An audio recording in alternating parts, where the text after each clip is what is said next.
아이고, 이놈의 계단. 아이고, 대다. 아이고, 대다. 그런데 집안 곳곳에 끝없이 펼쳐진 계단. 아이고, 대다. 아이고, 아이고, 이놈의 계단. 아이고, 대다.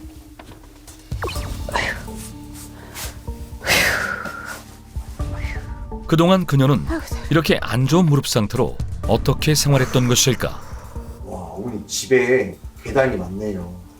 옛날 집이라서 계단이 많아요. 그때도 고치지도 못하고 2층에는 올라가도 못해요.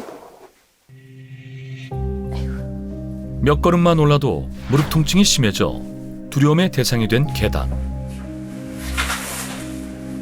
벌써 수년째 2층에는 올라갈 엄두를 내지 못하고 1층에서만 지내고 있다.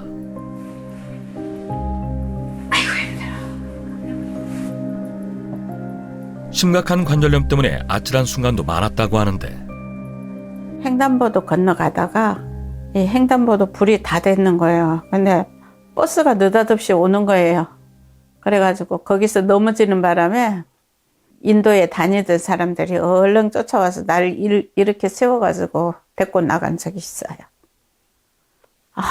내가 이 건널목 하나도 못 건너가지고 이 상황이 되면은 내가 밖에 안 나오고 방 안에만 있어야 되는 거 아닌가. 너무 내 자신이 초라해지고 자신감도 없고 밖에 나오는 게 두려웠었거든. 그래가지고. 그녀의 삶을 송두리째 바꾼 퇴행성 관절염. 지옥 같은 통증을 어떻게든 버티고 나니 이젠 다리 모양까지 O자형으로 변하기 시작했다. 이처럼 관절염은 노년기 삶의 질에 치명적인 영향을 미치지만 그 심각성은 대부분의 사람들은 알지 못하는데 퇴행성 관절염 환자 수가 5년 만에 50만 명 증가했습니다. 5년간 무릎 관절 수술 역시 2배 이상 급격하게 증가했는데요. 그중에 여성이 전체 수술의 88.5%에 해당할 정도로 여성의 비율이 매우 높습니다. 노인성 질환으로 여겨 방치하기 쉬운 퇴행성 관절염. 하지만 관절염의 발병 연령대는 점점 낮아지는 추세이다. 현재 퇴행성 관절염은 본격적인 노화가 시작되는 40대부터 증가하는 추세입니다. 40대 이상의 90%가량은 이미 관절 퇴행이 진행되고 있으며 50대 이상 무릎 관절 질환자 수는 무려 89.2%에 달하는데요. 최근에는 레저 스포츠를 즐기는 인구가 늘어나면서 20, 30대 젊은 관절염 환자도 증가하는 추세입니다. 방치하면 인공관절 수술까지도 고려해야 하는 관절염. 하지만 아직 넘어야 할 산이 많은데 무릎 인공관절 수술은 손상된 관절 부위를 깎아내고 인위적으로 만든 관절을 삽입하는 대수술로 인공관절의 수명은 평균 15년에서 20년 정도로 알려져 있기 때문이다. 그렇다면 퇴행성 관절염의 조기 발견이 어려운 이유는 무엇일까? 관절염으로부터 관절을 보호하는 것은 단 3mm의 연골입니다. 하지만 연골에는 혈관이 없고 신경이 없어서 닳아도 통증을 느낄 수 없다는 점이 치명적인데요. 연골은 한번 닳기 시작하면 자연적으로는 재생이나 회복이 불가한 데다가 말기에 이르면 비수술적 치료만으로는 증상 완화에도 한계가 있습니다. 관절염의 원인은 외상이나 노화 등 다양하지만 나이가 들수록 연골 속 주요 성분인 콘드로이친이 감소하는 것도 주된 원인 중에 하나입니다. 한 연구에 따르면 초기 관절염이 있는 대상자의 경골연골 감소율은 연간 5.3%인 것으로 나타났는데 관절염 초기 증상이 나타났을 때 적절한 치료를 하지 않는다면 연골 감소가 급속도로 일어나 관절염 3, 4기 단계로 증상이 심각해질 수 있음을 확인했다. 그날 오후 밀린 집안일을 하는 보경 씨. 아이고, 아파라. 횡주의 물기를 제대로 짜지도 못하고 급기야 손가락을 주무르며 통증 때문에 괴로워하는데 무릎뿐만 아니라 손가락 관절까지 망가져버린 그녀. 아이고, 아프다. 아이고, 아파. 아이고, 모르겠다. 아이고, 아파. 무릎 아픈 거 지금 손가락까지 아프네.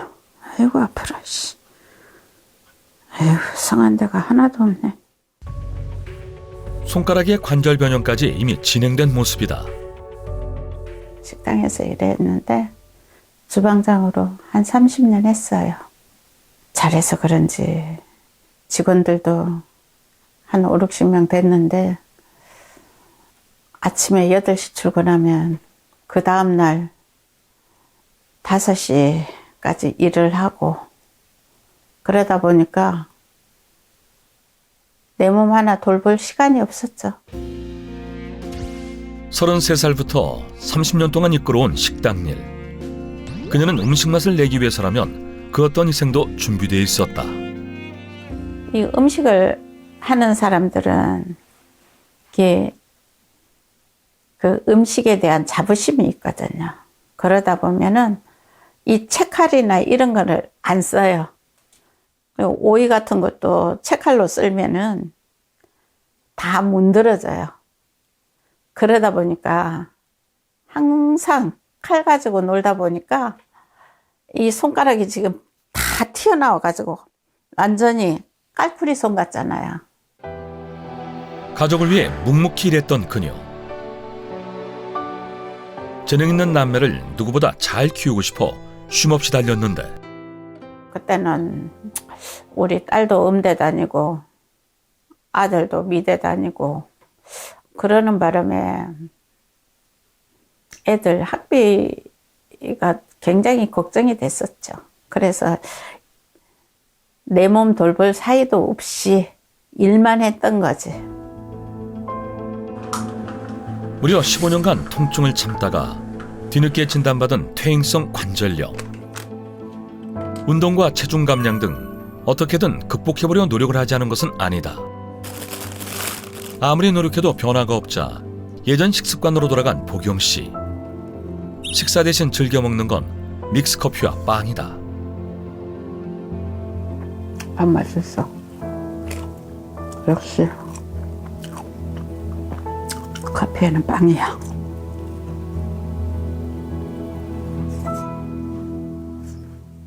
떡빵 이런 거는 몸에 안 좋다고 하는데 식사 대용으로도 먹고 간식으로도 먹고 끊을 수가 없어요. 너무 좋아해요. 그녀가 유독 좋아하는 탄수화물. 이런 음식들은 관절염에 어떤 영향을 미칠 수 있을까? 탄수화물을 과다 섭취하게 될 경우 뼈와 뼈 사이 압력을 흡수하는 연골 대사의 변화를 가져와 연골을 약화시키고 결국 관절염을 유발할 수 있다고 알려져 있습니다. 또한 설탕이 든 시리얼, 흰빵, 흰쌀, 페이스트리, 파스타와 같은 정제된 탄수화물은 관절염 증상을 악화시킬 수 있는데요. 정제된 탄수화물은 섬유질이 부족하고 혈당치를 높이며 분해하기 어려워 염증 반응을 일으키기 때문입니다. 약을 좀 먹어야지. 간편하게 식사를 마친 뒤 익숙한 듯 꺼내는 약. 그런데 약의 개수가 왜 이렇게 많은 것일까? 와, 어머니 약이 정말 많네요. 관절약, 뇌경색약, 혈압약, 당뇨약, 콜레스테롤약. 약이 밥 먹는 것보다 더 많이 먹어. 수많은 질병 속에 갇혀 사는 그녀. 관절염은 특히 혈관 질환을 유발할 수 있다고 하는데 관절염이 발생한 부위는 염증 매개 물질들이 가득 차게 되는데요. 이렇게 국소 부위에 몰려있던 염증 매개 물질들은 시간이 흐르면서 점차 혈액을 타고 온몸으로 퍼져서 전신질환을 유발하게 됩니다. 퇴행성 관절염은 심혈관 질환을 야기할 수도 있습니다. 이 관절염이 발생하면 염증 물질이 심혈관의 노화를 가속화시켜서 질환까지 이어질 수 있는데요. 퇴행성 관절염의 통증으로 인한 거동과 활동량의 저하는 전신의 근육량과 심폐지구력의 감소 그리고 비만으로 이어질 수 있으며 이 또한 심혈관 질환을 악화시킬 수 있는 요인입니다.